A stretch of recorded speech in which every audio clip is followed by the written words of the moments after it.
Hello, hello les amis, il y avait bien longtemps que je ne vous avais posté une petite vidéo et puis là j'étais en train de faire mes herbes salées. C'est une méthode qui vient du Canada et si vous voulez ça remplace le bouillon cube quand vous mettez dans l'eau des pâtes, dans tout ce que vous voulez cuisiner. Donc là, j'ai tilté, j'ai dit tiens, je vais leur faire une petite vidéo. Peut-être que certains d'entre vous ne connaissent pas cette méthode. Donc ça s'appelle les herbes salées. Vous mettez, vous voyez, moi j'ai pris ce qui me restait, ce que j'avais, du poireau, des carottes, il me restait un butternut, j'ai mis du céleri, je vais mettre de l'oignon, de l'ail, vous pouvez même mettre du persil. Vous mettez toutes les herbes que vous pouvez avoir ou légumes. Alors, quand je dis légumes, bien sûr, vous n'allez pas y mettre des petits pois ou vous pouvez mettre des épinards crus. Vous voyez, tout ce qui est feuilles vertes, en fait. Feuilles vertes et légumes crus comme le butternut, le potimarron, la carotte, pas la pomme de terre, bien sûr. Voilà, donc toutes ces sortes de, quand il vous reste peut-être plusieurs légumes, voilà, ça va vous faire un beau bocal. Alors, le concept, c'est de peser vos légumes. Moi, j'ai déjà fait la tare de mon saladier et je vais regarder. Alors, attendez, je regarde parce qu'il ne me met pas toujours les bonnes quantités. Voilà, et je vais regarder pour combien j'en ai. Là, apparemment, j'ai 1 kg, vous ne voyez pas bien sur la vidéo, 1,150 kg. Ok. Alors, j'ai aussi mis du navet. Vous pouvez aussi ajouter des épices de votre choix, du cumin, du paprika, du curry. Moi, j'aime bien mettre du curry. Mettre de la ciboulette, voilà, des poivrons. Le poivron est très bien aussi. Voilà, faut juste éviter les légumes qui rejettent beaucoup de jus, tels que bon, les patates, les tomates, voilà, ces choses-là. Ok? Non, juste pour vous, voilà. Donc, ce qu'il faut faire, c'est broyer. Alors, moi, j'ai mon copain Thermomix. C'est broyer ces légumes. Il faut mixer tous les légumes ensemble. Bien sûr, après les avoir lavés, épluchés, hein, bien évidemment. Et une fois mixés, donc on les pèse et on ajoute du gros sel. Alors, vous allez me dire combien de gros sel? Et que je regarde ça, parce qu'il y a un moment que j'en ai pas fait. Je crois que c'est 400 grammes, voilà, 400 grammes de gros sel par kilo. Voilà. Donc après, vous faites vos petites opérations. 400 grammes de gros sel. Alors bien évidemment, essayez de prendre du gros sel de bonne qualité, du sel de Guérande, du sel gris. Enfin, prenez ce que vous avez. Bien sûr, si vous n'avez que du sel blanc, du gros sel blanc, ça fonctionne bien évidemment. Mais au niveau nutritionnel, c'est quand même mieux. Alors, je vous montre ça tout de suite. Bon, comme vous pouvez le voir, j'ai pris du gros sel de Guérande. Et vu que j'ai 1,150 kg, eh bien, je vais mettre 450 grammes, à peu près, hein, 449, vous voyez, de gros sel. OK? Donc, je vais verser, à une main, c'est pas facile, mais je vais vous montrer. Je vais verser mon gros sel. Voilà, tout mon gros sel dans le Thermomix. Alors, si vous n'avez pas de Thermomix, bien sûr, vous pouvez prendre un blender, voilà, hein.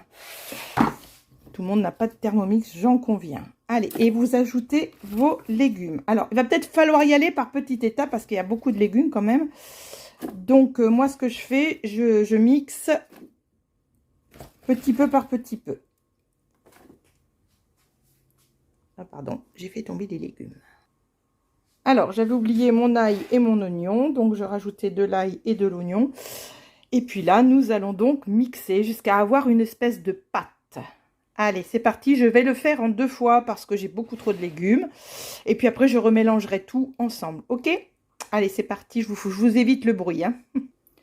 Comme vous pouvez voir, j'ai mixé ma première partie qui n'est pas assez mixée. Attention, hein, il faut que ce soit vraiment de la bouillie. Donc là, j'ai mixé ma deuxième partie. Et je vais le rajouter. Voilà. Voilà à quoi ressemble la consistance. Et c'est à ce moment-là que j'ajoute, pour moi, du curry. Alors moi, j'aime bien le curry. Et puis, je trouve que ça donne un bon goût aux aliments. Voilà. J'y mets aussi un petit peu d'herbe de Provence, histoire de mettre un petit goût de la Provence, du poivre, soit un peu relevé, voilà, et je remixe le tout. Alors, on conserve tout ça dans 2 bocaux, enfin, moi j'en ai pour la valeur de 2 bocaux à peu près. Si j'en ai un peu plus, je le mettrai dans celui qui me reste au frigo. Je remplis mes bocaux. Alors, par abord, essayez de mettre un petit peu plus, voilà, juste jusque là. Pourquoi? Parce que les légumes vont rejeter de l'eau.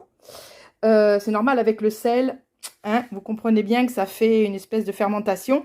Donc, enfin de saumure, on va dire. Et du coup, ça va rejeter un petit peu d'eau. Donc, je vous conseille d'enlever que le surplus de l'eau, mais de la laisser, en fait. Hein, parce que c'est elle qui va conserver, avec le sel, bien sûr. Vos légumes ne vont pas pourrir. Moi, ça fait 1 an. Je vais vous montrer mon bocal d'il y a 1 an. Même pas 1 an, parce que je l'ai fait avant, pardon, avant l'hiver. Avant l'hiver. Et vous voyez, il me reste ça, voilà. Donc, je peux le rajouter avec, il n'y a pas de problème. Il n'a pas bougé. C'est toujours les mêmes légumes, la même verdure. Alors, selon les légumes que j'avais mis, là, j'avais dû mettre du poivron puisque c'était l'été. Donc, voilà. Mais sinon, voilà, ça se conserve très longtemps. Surtout qu'on le met au frigo. Donc, alors, c'est encore pire. Voilà. Donc, je vous mets ça en bocal et puis je vous dis à tout à l'heure. Là, vous voyez peut-être un petit peu mieux la texture. Je vous mets avec la cuillère. Vous voyez, ça fait une espèce de pâte. Voilà. Une pâte de légumes. Et bien voilà, vous voyez à peu près le niveau. Voilà, parce que ça va rejeter un petit peu d'eau. Donc voilà, vous la laissez cette eau, sauf si vraiment vous voyez que ça déborde, bien évidemment. Qu'est-ce que je voulais dire? Oui, c'est une méthode ancienne aussi.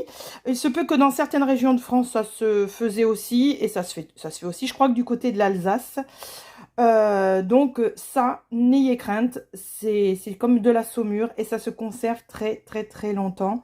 Bien sûr au frigo, c'est mieux. Mais même si vous le mettez dans une pièce fraîche, une cave, un cellier frais, il n'y a pas de problème. Ça se conserve. Bien fermer le bocal, c'est tout ce qu'il faut faire.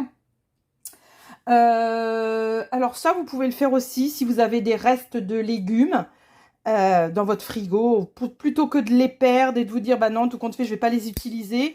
Bah, vous en faites en petite quantité. Hein, vous n'êtes pas obligé de faire comme moi, de la grosse quantité. Mais moi, comme j'ai souvent du monde et tout ça, c'est bien pratique. Puis on fait des pâtes, des fois même dans la soupe. Vous pouvez faire une petite soupe vite faite. Voilà, c'est quand même assez salé. Faites attention hein, quand même. N'allez pas mettre que ça. Mais disons que ça renforce, ça apporte beaucoup de goût aux pâtes, au riz, à tout. J'ajoute ça partout, moi, des fois même dans une petite sauce. Voilà, hein, donc n'ayez crainte, ça se conserve super bien. Voilà les amis, ben, j'avais envie de vous faire cette petite vidéo. J'espère que ça vous aura appris quelque chose. Voilà, c'est avec plaisir. Ben, j'essaierai de vous retrouver pour une autre petite vidéo, une petite capsule vite fait comme ça. Ok les amis, puis si vous avez des questions, ben, n'hésitez pas à me les poser dans les commentaires. Ok? Allez, à bientôt, bye bye!